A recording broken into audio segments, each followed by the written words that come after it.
Hello friends, 11 spirituality 11 में मैं अदिति सिंह आपका बहुत बहुत स्वागत करती हूँ। फ्रेंड्स, हम देखने वाले हैं कि डिवाइन इस वक्त आपको क्या गाइडेंस देना चाहते हैं, क्या है जो आपको सुनना चाहिए।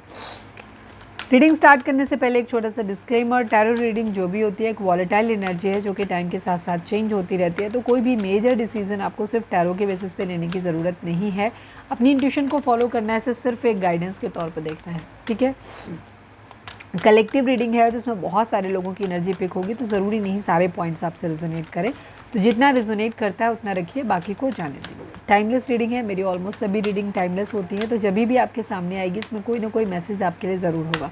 तो मेरी कोई भी रीडिंग आप कभी भी देख सकते हो। पर्सनल रीडिंग के लिए डिस्क्रिप्शन चेक कर सकते हो, जहाँ पे नंबर है जिस पे आप मुझे व्हाट्सएप कर सकते हो। कॉल नहीं करना है, पिक नहीं होगी। और इसके अलावा आप मुझे इंस्टा पे फॉलो कर सकते हो, उसकी लिंक भी वहाँ पे दी हुई है। तो डीप ब्रीथ लीजिए, अपने डिवाइन से प्रे करिए कि आपके सवालों के आपको सही जवाब मिले। इसके बाद जो भी चीज़ आप ज़्यादा चाहते हो कि उसके रिगार्डिंग आपको गाइडेंस मिले, उस पर आप फोकस करिए। चलिए, प्लीज़ डिवाइन, प्लीज़ बाबा जी, हमारे जो भी व्यूअर्स हमें देख रहे हैं, आई नीड ओनली 5 कार्ड्स, हमारे व्यूअर्स के लिए गाइडेंस दीजिए। फाइनल शफल बाबा जी, हमारे व्यूअर्स के लिए आपके इस वक्त क्या गाइडेंस है, क्या है जो आप हमारे व्यूअर्स को बताना चाहते हो। I need only 5 cards.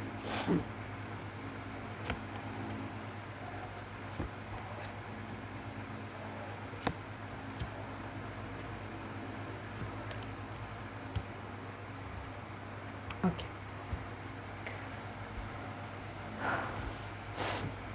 Reading सभी के लिए है, कोई भी जोडिक साइन आपका है, सभी जोडिक साइन वालों के लिए रीडिंग है। तो रीडिंग में ये मत पूछना कि जोडिक साइन कौन से हैं, क्योंकि ये ऑरिकल डेक्स होती हैं, इनमें जोडिक साइन नहीं होते। वीडियो आप तक पहुंची है, डिवाइन की गाइडेंस है, तो डिवाइन की मर्जी है कि वो आपको बताना चाहते हैं।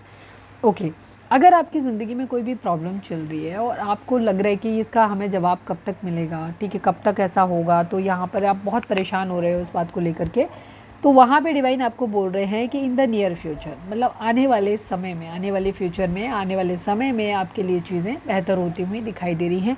जो भी लाइफ में आपके प्रॉब्लम चल रही है उसका बॉटम है पीसफुल रेजोल्यूशन। मतलब कुछ भी आपकी ज़िंदगी में चल रहा है, आपकी लव लाइफ में, आपके फाइनेंसेस में, आपकी फैमिली में, आपकी पर्सनल लाइफ में, आपकी बीमारी, किसी भी तरीके की कोई भी तकलीफ़ अगर आपकी ज़िंदगी में चल रही है जिसकी वजह से आप बहुत ज़्यादा परेशान हैं, तो अगर आपका सवाल है कि ये कब तक होगा, तो आने वाले कुछ समय में, आने वाले फ्यूचर में, नियर फ्यूचर में जल्दी ही आपको चीज़ों से निजात मिल जाएगी, उसका पीसफुल समाधान आपको मिल जाएगा। जो चीज़ें आपको ऐसा लग रहा है कि अरे यार इसका तो अब क्या ही सोल्यूशन हो सकता है, ये तो चीज़ें ख़त्म हो गई, वहाँ पे भी आप पे कोई एक शांतिपूर्ण समाधान या पीसफुल रेजोल्यूशन आपको मिलता हुआ दिखाई दे रहा है with in the next few months, ठीक है। अगर आप लग रहा है कि आने वाले कुछ टाइम में ना, तो किस टाइम क्या हो सकता है कि अगले कुछ महीने हो सकते हैं, ठीक है, अगले कुछ महीने हो सकते हैं उनके लिए। अब हाँ, ये डिपेंड करता है कि आपकी प्रॉब्लम कैसी है। तो कुछ लोगों के लिए ये जो है टाइम, मुझे ये 1 ईयर से ज़्यादा मुझे नहीं दिखाई दे रहा किसी का भी, विद इन फ्यू मंथ्स, और कुछ लोगों के लिए हो सकता है विद इन फ्यू वीक्स भी हो सकता है, ठीक है।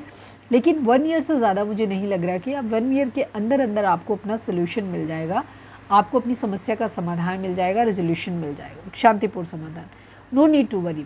अब ऑटोमेटिकली बता ही दिया है कि आपको अपनी ज़िंदगी में अभी नहीं, आने वाले समय में चीज़ें आपकी ज़िंदगी में बेहतर हो ही जाएंगी। तो आपको बिल्कुल भी टेंशन लेने की ज़रूरत नहीं है, बिल्कुल भी परेशान होने की ज़रूरत नहीं है। डिवाइन पे ट्रस्ट रखने की ज़रूरत है, और आपको ये सोचना है कि ऑलरेडी आपकी ज़िंदगी में सब कुछ ठीक हो जाएगा। तो डेफिनेटली आपकी ज़िंदगी में वैसा ही होगा। और यहाँ पे दिख रहा है, डिवाइन आपसे बोल रहे हैं कि तुम्हें कोई चिंता करने की ज़रूरत नहीं है, सब कुछ सही हो जाएगा, ठीक है। थोड़ा सा हर चीज़ अपने समय पे होती है, इफ़ यू बिलीव। लेकिन अगर आप चीज़ों के बारे में अगर नेगेटिव सोचोगे, अपनी हेल्थ को लेकर के, ठीक है, अपने रिलेशनशिप को लेकर के, अपनी जॉब को लेके, अपने फाइनेंसेस को लेकर, किसी भी चीज़ के बारे में अगर आप कोई चीज़ बहुत ज़्यादा सोचोगे, नहीं यही होगा, ऐसा ही होगा, तो डेफिनेटली वैसे ही होगा। तो अब ये आपके ऊपर है कि आप क्या सोचते हो। मतलब जो आप सोचोगे, जैसा सोचोगे वैसा ही हो जाएगा। तो जैसा आप चाहते हो अपनी ज़िंदगी में, सिर्फ उसके बारे में सोचो। जो आप नहीं चाहते उसके बारे में अभी मत सोचो, ठीक है, क्योंकि ये मैनिफेस्टेशन वर्क कर रहा है। तो आप जो अपनी ज़िंदगी में चाहते हो कि ये मेरी ज़िंदगी में हो जाए, वैसा ही आप अपनी ज़िंदगी में मैनिफेस्ट करिए, उसके बारे में ही सोचिए, निगेटिव मत सोचिए, ठीक है, क्योंकि जो सोचोगे वही हो जाएगा। इम्प्रूविंग हेल्थ, अगर हेल्थ किसी की ख़राब है, आपके घर में किसी की ख़राब है, आपकी ख़राब है, तो यहाँ पे भी आप डिवाइन बोल रहे हैं कि आपको चिंता करने की ज़रूरत नहीं है, आपके लिए चीज़ें बेहतर हो जाएंगी। चाहे वो रिलेशनशिप की हेल्थ हो, चाहे एक्चुअल में किसी की हेल्थ ख़राब हो तो वो भी वहाँ पे भी चीज़ें आपके लिए बेहतर होती हुई दिख रही। ठीक है, तो यही है कि डिवाइन आपको बोल रहे हैं कि आपको पॉजिटिव सोचना है, बुरा नहीं सोचना है, गलत नहीं सोचना है, क्योंकि गलत सोचोगे तो चीज़ें गलत मैनिफेस्ट हो जाएंगी आपकी ज़िंदगी में। टेंशन नहीं लेनी है बिल्कुल भी, क्योंकि डिवाइन ने हर चीज़ उनकी नज़र में है, उनके हिसाब से हो रही है, तो सब कुछ सही हो जाएगा, बस उसमें थोड़ा समय लगेगा। ठीक है, कुछ लोगों को 1-2 महीने लग सकते हैं, कुछ लोगों को 4-6 महीने, कुछ लोगों को हो सकता है 10-11 महीने लग जाए, बट आने वाले जल्दी ही नए नियर फ्यूचर में चीज़ें बेहतर हो जाएंगी। और मुझे 1 साल से ज़्यादा किसी का समय लगता हुआ दिखाई नहीं दे रहा। ठीक है, तो ये थी आपके लिए रीडिंग। अगर ये आपसे रेजोनेट हुई है, लाइक कर दो, शेयर कर दो, सब्सक्राइब कर लो चैनल को। मिलते हैं नेक्स्ट रीडिंग में। Till then bye bye, take care, stay positive, stay happy, love you all.